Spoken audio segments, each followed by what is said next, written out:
कणिका शहर की रहने वाली एक 14 साल की लड़की थी। गर्मियों की छुट्टियों में वह अपने नाना नानी के गांव चंदनपुर आई थी।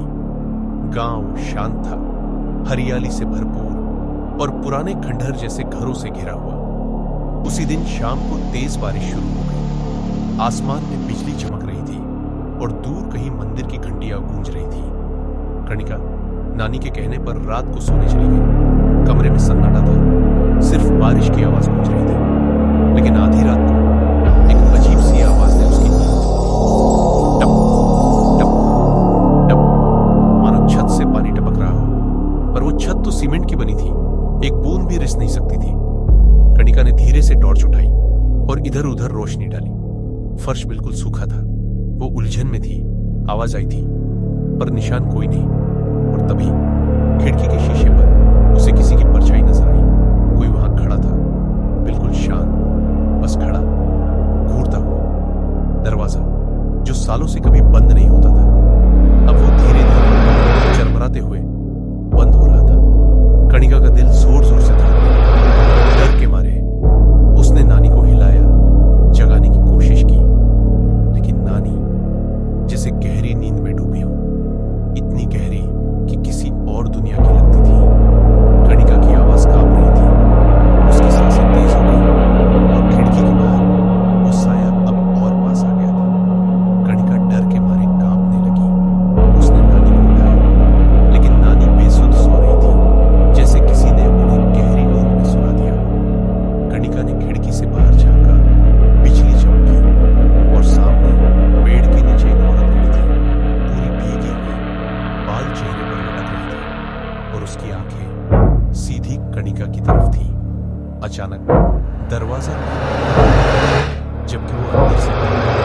कणिका चिल्लाई, लेकिन उसकी आवाज जैसे दीवारों में दब के अंदर आ रही थी। उसके पैरों से कीचड़ नहीं, खून टपक रहा था। काले बक्से का राज कणिका भागकर पुराने स्टोर रूम में छुप गई। वहां उसे एक पुराना लकड़ी का बक्सा मिला। जैसे ही उसने उसे छुआ, बक्से से एक आवाज आई, उसे उसका बच्चा चाहिए। कणिका के रोंगटे खड़े हो गए।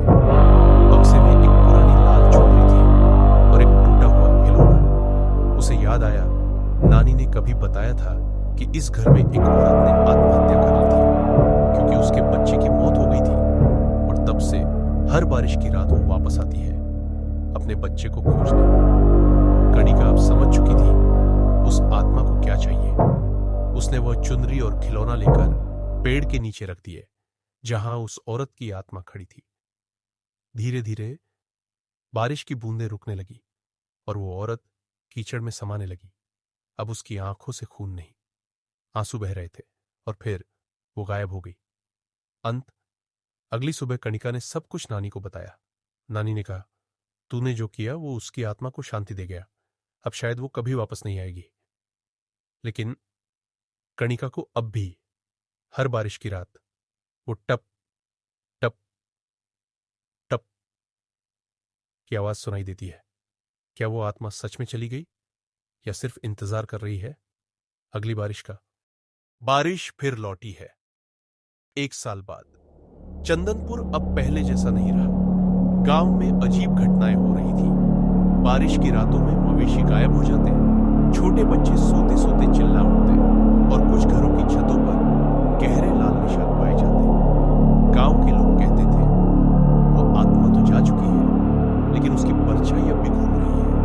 और अब कणिका लौट रही थी उसी गांव में, उसी घर में।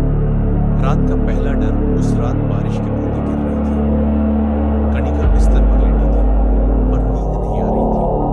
अचानक दीवार पर टंगी घड़ी रुक गई, बिल्कुल 3 AM पर। और तभी कमरे का बल्ब हल्का हल्का झपकने लगा। कणिका ने टॉर्च जलाई, लेकिन दीवार पर लिखा था, झूठ बोला था तुमने। उसने शांति नहीं पाई। कणिका भागकर स्टोर रूम की तरफ गई। वहां अब न तो पुराना बक्सा था और न ही वो खिलौना या चुनरी, लेकिन फर्श की ईंटें हटी हुई थी और नीचे एक गड्ढे में बंधा हुआ इंसानी हाथ दिखाई दिया। उस हाथ में वही लाल चुनरी बंधी थी। और तभी कमरे के पीछे की दीवार अपने आप फटने लगी, जैसे वहां कुछ छुपाया गया